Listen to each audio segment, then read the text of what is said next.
Assalamualaikum warahmatullahi wabarakatuh. Selamat pagi anak-anak Bapak kelas 5 STK 3111 Padang. Kembali kita bertemu dalam pembelajaran pendidikan agama Islam secara daring. Sebelum kita mulai pelajaran hari ini, Bapak berharap dan berdoa kepada Allah Subhanahu wa taala semoga anak-anak Bapak semuanya berada dalam lindungan Allah Subhanahu wa taala, berada dalam keadaan sehat walafiat. Kesehatan itu dapat kita peroleh dengan melakukan ikhtiar menjaga kesehatan, menjaga pola istirahat, menjaga pola makan. Dan juga karena kita masih dalam suasana pandemi COVID-19, tetap jaga jarak dengan orang yang baru kita kenal. Kemudian seandainya ingin bepergian, jangan lupa menggunakan masker. Baik, pelajaran kita minggu lalu mengenai cita-citaku menjadi anak soleh. Kita sudah masuk pada sub yang pertama tentang sifat jujur. Apa yang dikatakan dengan jujur, kemudian pembagian jujur, dan juga manfaat dari perilaku jujur yang kita terapkan, yang kita amalkan dalam kehidupan sehari-hari. Ingat anak Bapak, al-ilmu bila amalin kasyajaratin bila samaratin. Ilmu kalau tidak diamalkan laksana pohon yang tidak berbuah, tidak ada gunanya, cuma mendatangkan sampah yang harus kita bersihkan setiap pagi hari dan sorenya. Jadi ilmu yang sudah Bapak berikan pada anak Bapak semuanya, mari sama-sama kita amalkan. Bapak mengamalkan, kamu juga mengamalkan. Karena tujuan kita hidup adalah menjadi manusia yang hari ini lebih baik dari hari kemarin. Hari esok harus lebih baik daripada hari ini. Semoga kita menjadi orang-orang yang beruntung sesuai yang diharapkan, yang dijelaskan oleh Allah Subhanahu wa taala dalam Al-Qur'an. Baik, pelajaran kita yang kedua tentang hormat dan patuh terhadap orang tua dan guru. Jadi ada dua pembelajaran hari ini, hormat dan patuh terhadap orang tua dan guru. Sekarang kita masuk dulu orang tua. Siapakah yang dikatakan dengan orang tua? Orang tua adalah orang yang sangat berjasa dalam hidup kita. Orang tua terdiri dari ayah dan ibu. Kita lihat perjuangan seorang ibu ketika melahirkan anaknya ke dunia, bertaruh nyawa antara hidup dan mati demi lahirnya seorang anak ke dunia ini. Dan untuk kemuliaan seorang ibu, Rasulullah berpesan dalam hadis beliau, al-jannatu tahta aqdamal ummahat. Surga di bawah telapak kaki ibu. Ini kalau kita berbicara tentang ibu, wanita yang sangat berpengaruh, yang sangat berperan penting dalam kehidupan kita. Seandainya tidak melalui rahim beliau, belum tentulah kita dapat berkembang di alam rahim.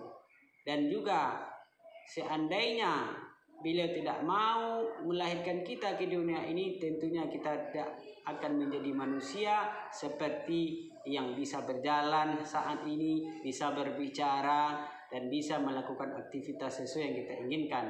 Jadi ibu merupakan sosok yang sangat penting dalam kehidupan kita. Dalam hadis Rasulullah juga mengingatkan, ketika kita berbuat baik antara ayah dan ibu, siapakah yang lebih kita utamakan? Dalam hadis 3 kali, ummuka, ummuka, ummuka, abuka, ibumu, ibumu, ibumu, bapakmu. 3 berbanding 1. 3 berbanding 1 bukan berarti 3 kali kita berbuat baik kepada ibu, baru 1 kali berbuat baik kepada bapak. Ingat, dalam berbakti kepada orang tua, berbakti kepada ibu nomor 1, berbakti kepada ayah juga bukan nomor 2. Sama-sama kita muliakan keduanya. Kita lihat 3 perbandingan perbuatan yang tidak bisa dilakukan seorang ayah terhadap anaknya. Yang pertama, seorang ibu itu mengandung. Tidak ada kita dengar laki-laki yang mengandung. Ibu yang mengandung, perempuan. Sesudah mengandung, melahirkan. Tidak ada juga kita dengar bapak-bapak yang melahirkan. Ibu yang melahirkan. Yang ketiga, setelah lahir ke dunia, berjuang antara hidup dan mati dalam proses melahirkan, yang tidak juga bisa digantikan oleh seorang bapak adalah menyusui anaknya. 3. Sementara bapak cuma 1, memberikan nafkah dan kasih sayang. Jadi anak bapak semuanya, bapak ingatkan lagi, 3:1 ini bukan berarti 3 kali kita berbuat baik kepada ibu baru 1 kali kepada bapak. Tidak. Ingat, berbuat baik kepada ibu nomor 1, berbakti kepada ayah bukan nomor 2. Sama-sama kita utamakan, karena tanpa beliau berdua kita tidak akan hidup dan tidak akan lahir ke dunia ini. Anak bapak semuanya pernah dengar kisah Alqamah, seorang anak yang taat, yang rajin beribadah, bahkan menjadi jamaah tetap Rasulullah. Tetapi karena durhaka kepada ibu, ternyata bukan durhaka secara langsung, dia sedih hati orang tuanya, kesusahan dia ketika menghadapi sakratul maut, sampai maaf diberikan oleh ibunya.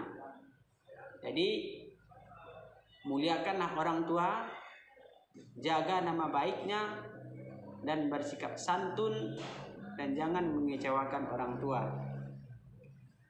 Anak bapak semuanya, perintah berbuat baik kepada orang tua ini beriringan dengan perintah taat dan patuh kepada Allah. Dalam surat Al-Isra ayat yang ke-23 dijelaskan oleh Allah, wa qada rabbuka, dan sembahlah Tuhanmu, alla ta'budu illa iyyahu, jangan kamu sembah selain Dia, wa bil walidaini ihsana,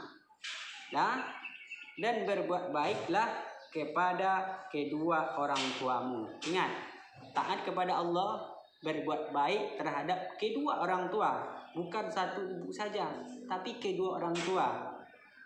Jadi berbuat baik terhadap kedua orang tua wajib hukumnya, karena ingat, surga di bawah telapak kaki ibu. Ridho Allah terletak kepada ridho kedua orang tua. Ridallahi fi ridal walidain, wa sukhtillahi fi sukhtil walidain. Ridha Allah terletak kepada ridho orang tua. Murka Allah juga terletak kepada murka orang tua. Jadi kalau anak bapak semuanya ingin diridhai oleh Allah kehidupannya, mintalah ridho orang tua, jangan sakiti orang tua. Tetapi ketika kita durhaka kepada orang tua, otomatis kita juga durhaka kepada Allah, karena perintah Allah adalah berbakti kepada kedua orang tua, tapi kita tidak melaksanakan apa yang diperintahkan Allah. 2 kita kena langsung. Pertama, durhaka kepada Allah. Yang kedua, ternyata juga tidak melaksanakan perintah Allah Subhanahu wa taala.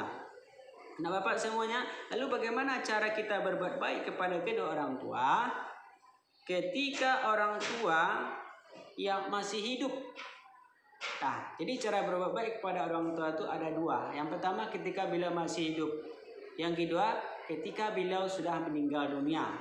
Bagi anak bapak yang orang tuanya keduanya saat ini masih hidup, jangan lupa berbuat baik dan berbaktilah kepada orang tuamu.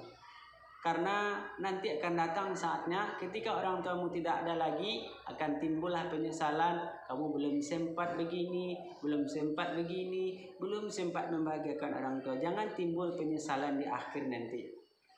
Jadi cara yang pertama, ketika orang tua masih hidup, jangan lupa selesai sholat selalu mendoakan orang tua. Doakan yang baik-baik untuk orang tua. Ya, doakan yang baik-baik, dilindungi oleh Allah, disehatkan badan beliau.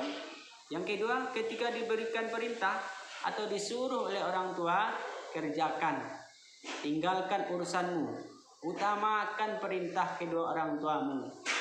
Apapun tugas yang menyibukkan kamu, baik itu permainan segala macamnya, karena anak bapak kan masih usia pendidikan, masih sekolah, kadang gara-gara permainan disuruh oleh orang tua, ditundanya, nantilah, habiskan ini dulu, biar iklan dulu, ini bahaya.